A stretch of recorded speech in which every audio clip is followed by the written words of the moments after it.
Oke. Ini ya, agak buang kanan sedikit, baru kiri. Dapat nggak ya? Tuh, karena moncongnya kan agak panjang ya, gue kayak agak terlalu kanan deh. Mas, say hi dulu mas. Ya siap, makasih Halo. banyak. Halo juga dah. Oh, ini bagi dua.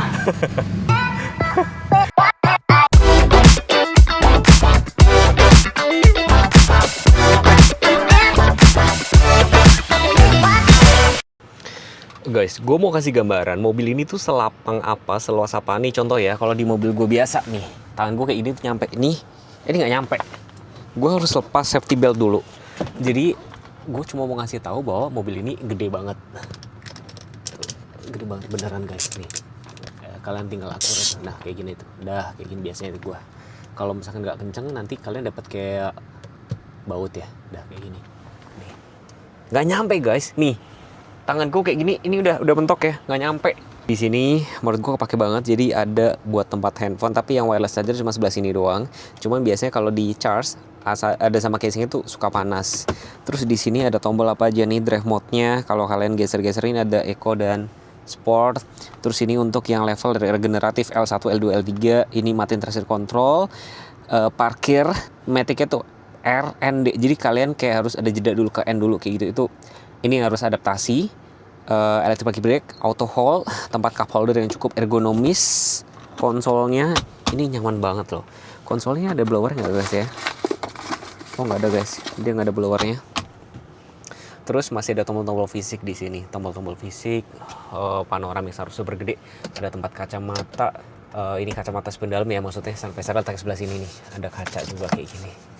Terus ini pilarnya kan gede banget, tapi di sini dikasih kaca. Ya sedikit, setidaknya cukup membantu gitu loh. Setirnya di bawah nih ada D-shape, wiper. Terus ini lampu sama lampu sini kayak gini tuh. Jadi kalian harus terbiasa. Cuma di sini untuk tombol start engine-nya agak ngumpet ya. Jadi mungkin buat safety sebelah kanan ini untuk Optitron. Optitron kepake banget kalau pada sekalian perjalanan luar kota. Jadi biar nggak terlalu silau. Untuk manual leveling di sini. Ini power back door.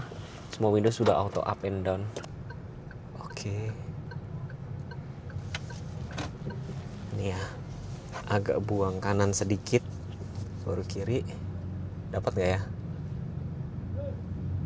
Tuh, karena moncongnya kan agak panjang ya, gue kayak agak terlalu kanan deh. Mas, say hi dulu mas. Ya siap, makasih Halo. banyak. Halo juga dah. Oh, ini bagi dua. Oke. Nah, ini tuh PR banget. Kalau teman-teman misalkan lewat tanjakan Kebo ini, titik untuk simpangannya letaknya sebelah sini. Gue kasih tahu ya, barangkali lewat ya.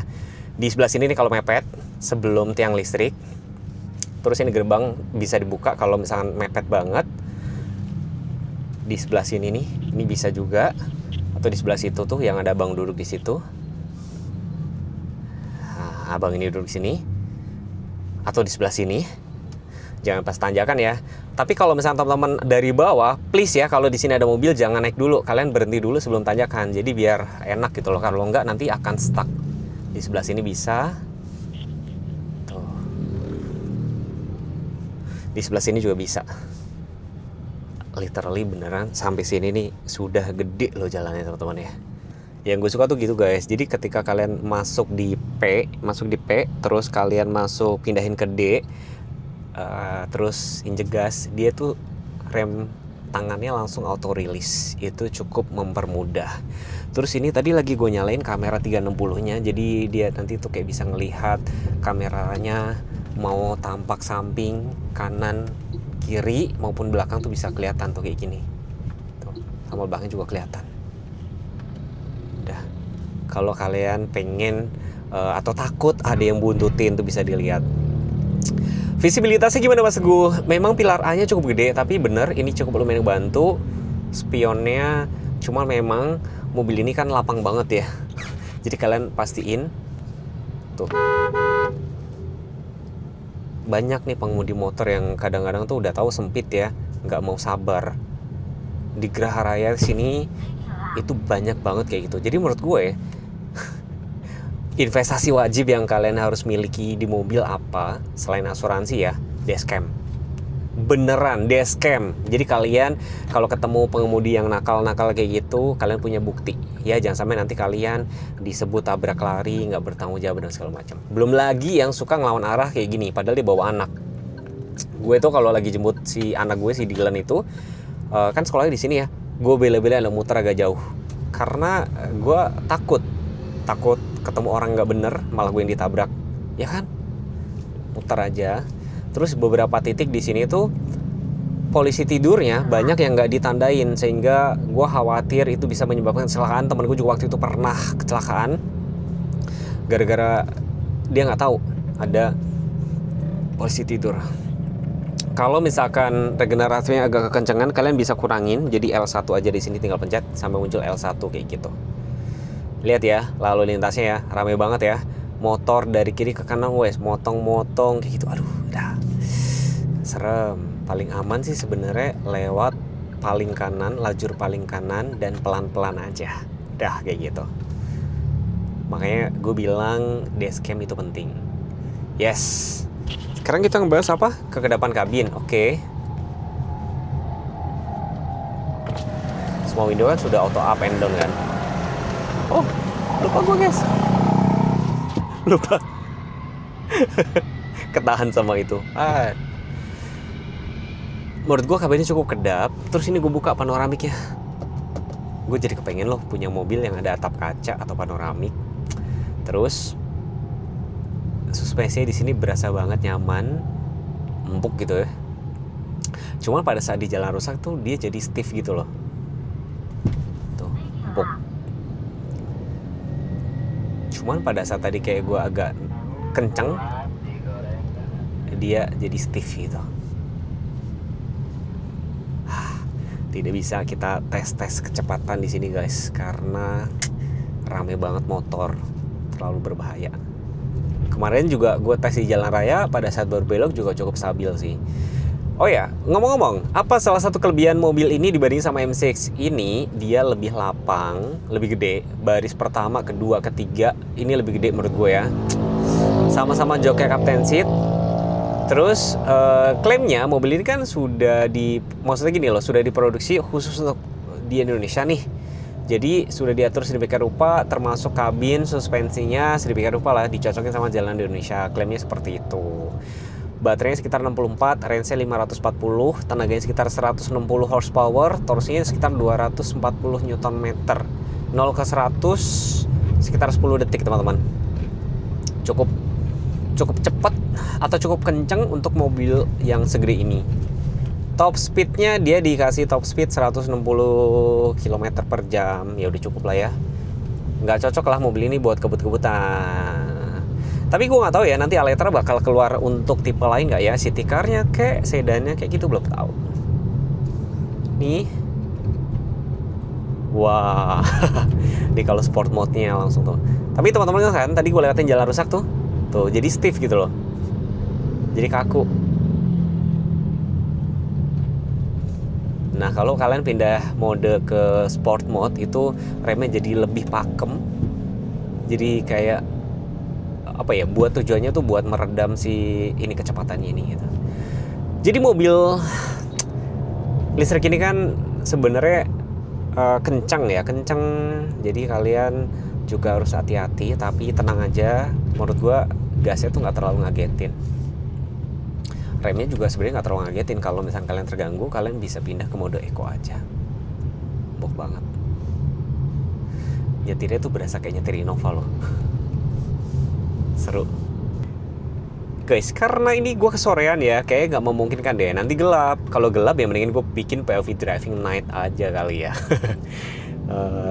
Kita mau main-main di sini aja deh, nanti di Decathlon aja kali ya. Nanti gue bakal short review sedikit aja di situ, jadi POV drivingnya beda. Semoga kalian nggak bosen ya.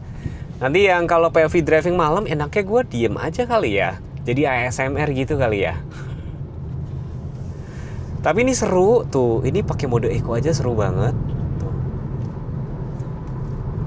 Seru banget. Kan agak kencang ya. Terus rem mendadaknya. Tuh. Remnya cukup smooth loh guys. Cukup smooth sih gue bilang sih. Terus ini lampu-lampu udah LED, termasuk ada fog lamp, ada ambience light. Jadi kalau kalian masuk sini tuh cukup berasa kok, cukup berasa tahu kalau ini mobil premium, karena kayak sebelah sini juga sudah subtouch gitu.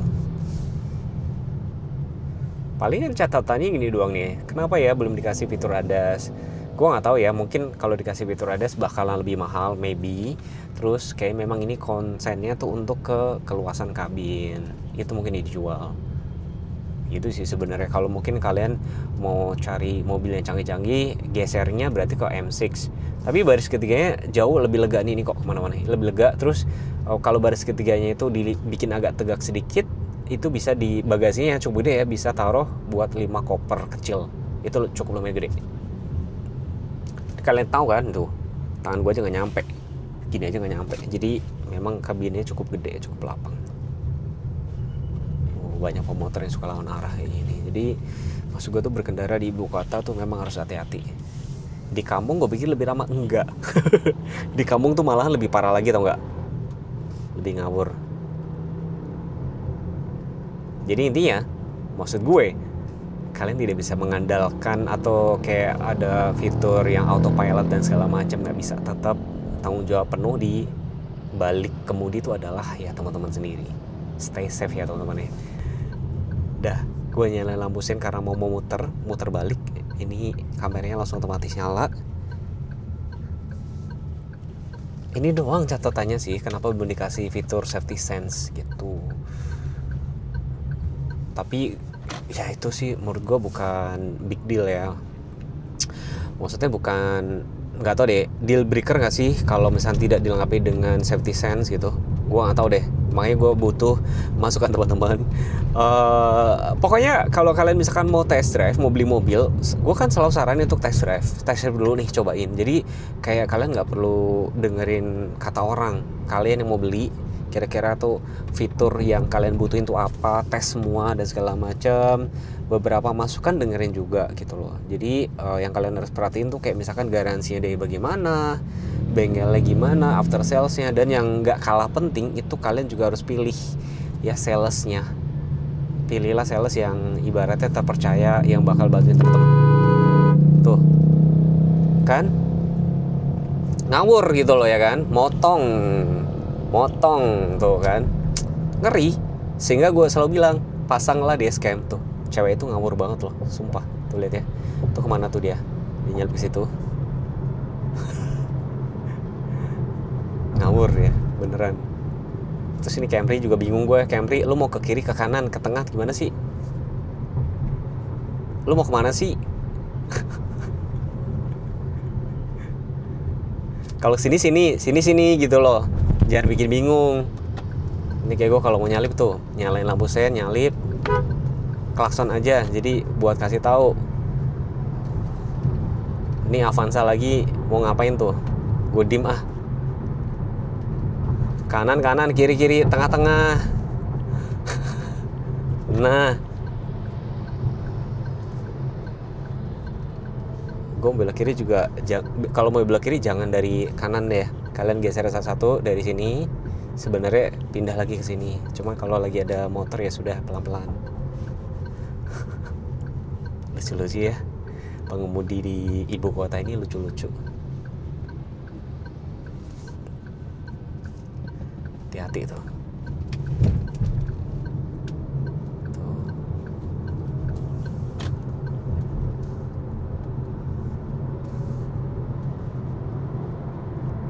Gue sebenarnya nggak boleh nyalip dari kiri, tapi gimana, penuh dong. Di sana pada pelan. Menurut gue kalian kalau pindah lajur wajib banget deh nyalain lampu sen. Wajib banget. Wajib. Jadi biar pengemudi tuh juga biar pada tahu. Karena kalian tuh bawa mobil, dimensinya tuh nggak kecil. Jadi orang tuh biar aware. Gitu guys. Dan ini sering banget orang yang mau lurus ambilnya di kanan. Jangan. Begitu sebaliknya, orang yang mau ke kanan jangan di tengah. Kalau mau kanan ambil sini.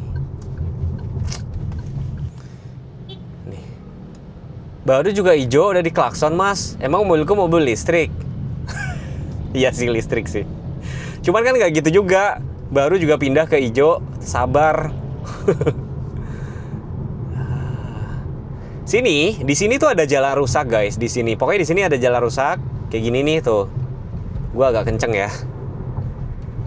Tuh jalannya rusak. Jadi lebih stiff. Nanti di sebelah sana ada kayak polisi tidur, speed trap lah ya. Nyebutnya apa sih? Speed trap ya kalau nggak salah ya. Yang banyak. Itu pertanda mobil nyaman apa enggak tuh kalian bawa ke situ. Kalau mampu meredam itu dengan baik dan kalian nyaman ya sudah, mobil itu berarti suspensinya enak. Tunggu sebentar agak kencang sedikit, gue nyalain lampu sen karena kita bakal berada di sebelah kanan. Wait sebentar, ini loh di sini depan Jakarta Premium Outlet. Gue agak kencang ya, 50 km per jam. Nyaman, rem sedikit karena ini terbang lagi. Empuk banget loh. Empuk banget beneran. Di sini agak kenceng kan, tuh 52 km per jam, cukup nyaman. Nah itu saingan itu BYD M6. Ada lagi, cukup nyaman guys. Oke, di sini ada lagi 38 km per jam, nggak berasa. Overall nyaman. Jadi kalau kalian cari mobil, kalau memang pas test drive gitu, yang perlu kalian cek tuh apa sih? Kabinnya itu nyaman apa enggak, tempat duduknya nyaman apa enggak, terus kesenyapan kabin, speakernya nanti tes juga, suspensi jangan lupa gitu. Terus fitur tuh menurut gue nomor sekian. Yang penting tuh kalian tuh berkendara nyaman apa enggak, pusing apa enggak, kayak gitu loh.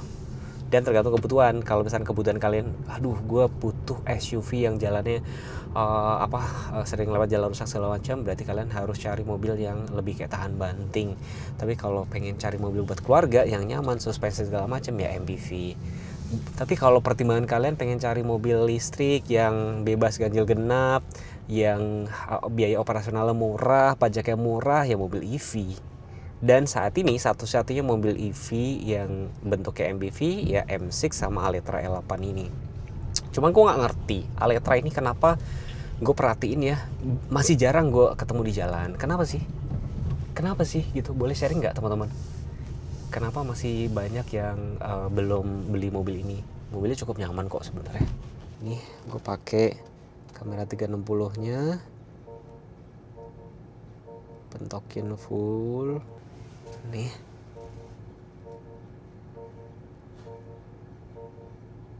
Nih bodi depannya, ini pas digaris ya, taruh di P dia langsung auto release. Kalau mau keluar kalian cukup tarik tuh, dia langsung kebuka. Kita cocokin garisnya sesuai garisnya. Oh iya bener, depannya pas garis, jadi kameranya tadi cukup presisi ya teman-teman.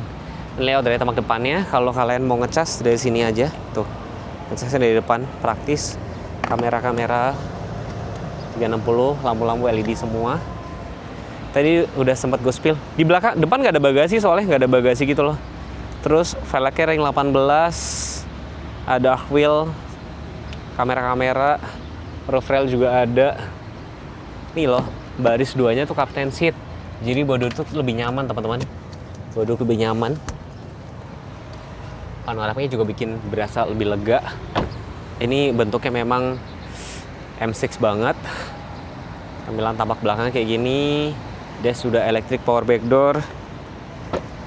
Buat tutup juga lebih gampang. Cuman gue nggak tahu ya kalau mobil listrik kenapa nggak dikasih ban serep. Mungkin ya peruntukannya memang buat dalam kota, terus juga buat mengurangi mengurangi beban juga. Bisa dilipat separuh-separuh. Lipatnya kayak gini. Oh, bagasinya cukup gede lah. Ini bikin agak tegak. Udah pakai mode malam ya biar terang ya. Ini baris keduanya cukup lega, seat back pocket, terus ini blower AC, port USB Type C, ada nyala lampunya. Duduk lebih nyaman. Jadi panoramanya cukup gede. Ini sih sebenarnya sudah ada pelapisan, jadi biar nggak terlalu panas gitu kan. Semua window sudah auto up and down. Tuh, salah satu ciri mobil mewah. Terus ada ambient light, tempat cup holder. Nih enak. Masuk ke baris ketiganya tuh enak. Tuh. Iya, ini ngepas banget, tapi tadi ini masih bisa di sliding kan. Terus ini ada cup holder, port USB. Ini bisa muat 3 orang, jadi ada 3 berarti bisa buat 3 orang. Joknya captain seat. Kalau misalnya kalian merasa kesempitan, kalian bisa majuin. Gue majuin ya. Coba gue majuin yang masih normal deh. Majuin, ini masih normal, tuh masih ada sisa gini, normal, masih lega. Sekarang duduk di baris ke sini. Nah, tuh. Oke, masih pas nih. Masih pas kayak gini. Ini layout dari baris ketiganya ya, cukup lega ya. Cukup jauh. Cukup jauh banget. Tuh, duduknya juga masih lega. Buat duduk juga cukup nyaman. Nyaman banget. Kita lihat sekeliling lagi ya. Tuh.